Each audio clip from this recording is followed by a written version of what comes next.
It's your boy, the street soldier, Tony World, bada bing, bada boom. Now my cousin Toby said too much about the Serie A in his last video. Now that boy is swimming with the fishes. So your boy Tony World is gonna take it from here. Now there's a lot of YouTubers that talk about football history, but their voices are so dull. And they don't appreciate that, let's be honest, a lot of viewers have the attention span of a goldfish. TikTok, pregnant LeBron James reels, Family Guy edits, all of these things have cooked people's brains. But I am here to uncook people's brains and improve their football knowledge one video at a time. You're welcome. And you guys asked for it in the last video, so here it is. Every major Italian football scandal oversimplified. Capiche? And of course, shout out to all the ooses. I implore you to subscribe today, unless you want to join your boy Toby World. So subscribe today and comment down below that you're officially joining the journey, not this piece of crap, so that me and the rest of the family can welcome you. And to all the Patreons that saw this video early, no spoilers in the comments or you're getting whacked. Now with all that being said, let's take a trip back to the 1920s. Say, Earl, look at his skin color. He's one of them. You're right, Clyde. Wait, no, I'm a Chelsea fan. I'm one of you. Just like the adventures of Zach and Cody, this story starts off in a hotel. But of course, this is 1920s Italy, so Mr. Mosby does not work there. Now, staying in this hotel was footballer Luigi Allemandi. And no, guys, unfortunately, he does not have a brother named Mario. Aww. Now, this guy was playing as a left back for Juventus in the 1920s. Now, staying at the exact same hotel as Allemandi was a man named...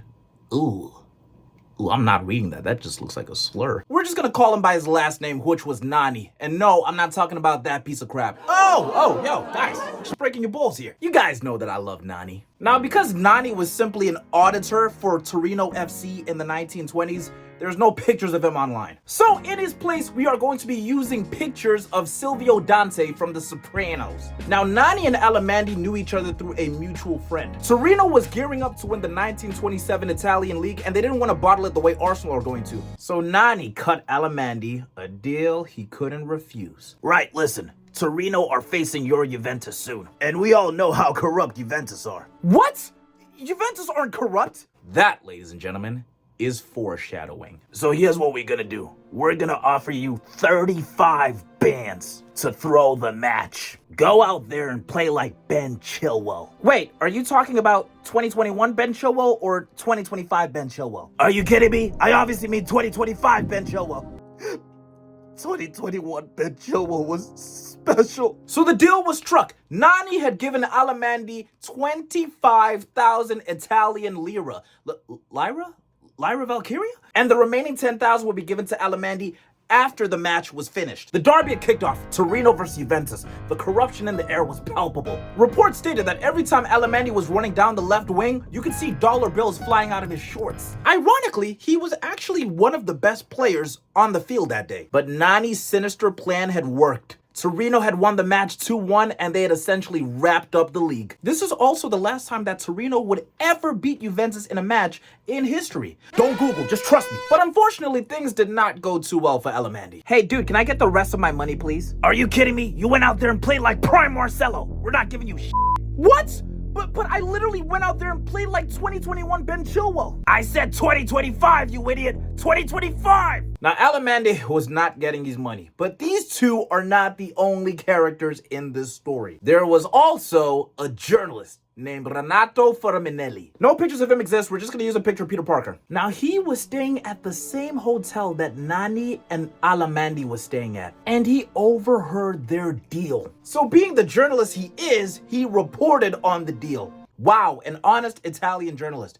We really don't have those anymore in 2025. Now, despite Torino going on to win the 1926 league after beating Juventus, once this illegal deal became public knowledge, the Italian league looked at Torino's trophy and said, yoink. And to this day, the history books state that the winners of the 1926-27 Italian Football League is WWE's greatest superstar ever, Vacant. Allemandi was banned from football for life, but then he was reinstated later. Basically like he died in Fortnite, but then he was revived later on. Now, this case is so old that the reason I kept referring to it as the Italian Football League is because this was even before the Serie A. But I'm sure after this, Italian football has learned its lesson and we're not gonna see any more corruption. Yes, there's still time on this video. Yes, we all know there's more corruption. We are now going to the 1980s, the decade where most of our moms were likely the biggest freaks on the dance floor. What? You're getting mad at me? You can't boo me. I'm right.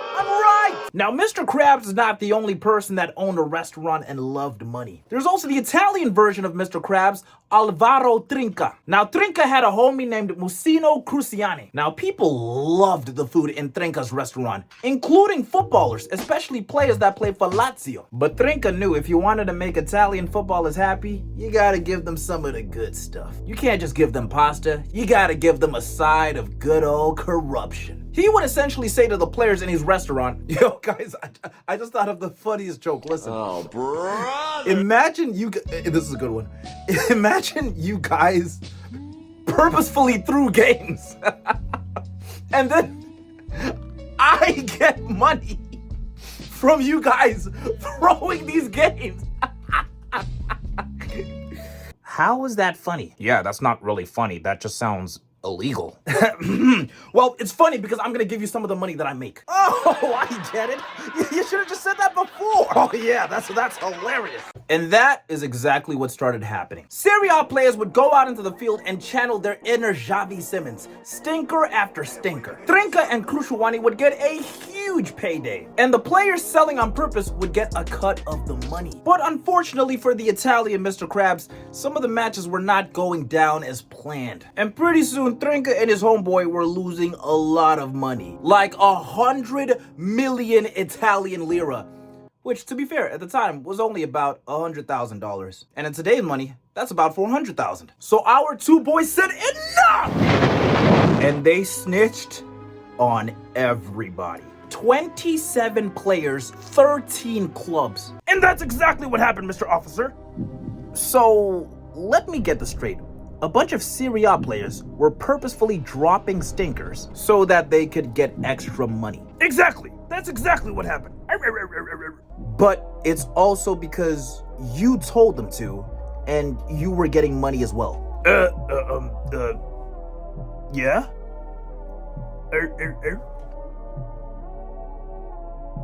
Well, the good news is those players are going to jail. Yes! But the bad news is, so are you. Oh. On March 23, 1980, the Serie A went up in smoke. Milan had finished a match and their president was being escorted out of the stadium in handcuffs, as well as a few players in front of the fans. Streets are saying that this is what happens to Mason Greenwood after every single Champions League match. Because of this, AC Milan and Lazio were both relegated to Serie B. But funny enough, everybody that was arrested for the scandal were soon let go because at the time, there was no rules against match fixing in Italy, which might just be the most Italian football revelation in history. But that was the 1980s. It is time for 2005.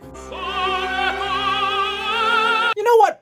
I'm gonna triple oversimplify this one. Look at this dude right here. He hasn't been in the Serie A for about 10 years. He's tired of being in the Serie B. So in the final match of the 2004-2005 Serie B season, this guy is facing this guy. But instead of digging deep and trying to get a result, this guy instead opts to pay this guy 250,000 euros to throw the match, which this guy accepts and the match ends 3-2. But of course, this guy ends up getting caught. Now, instead of going to the Serie A, this guy is going to the Serie C. Don't be this guy. Never be this guy.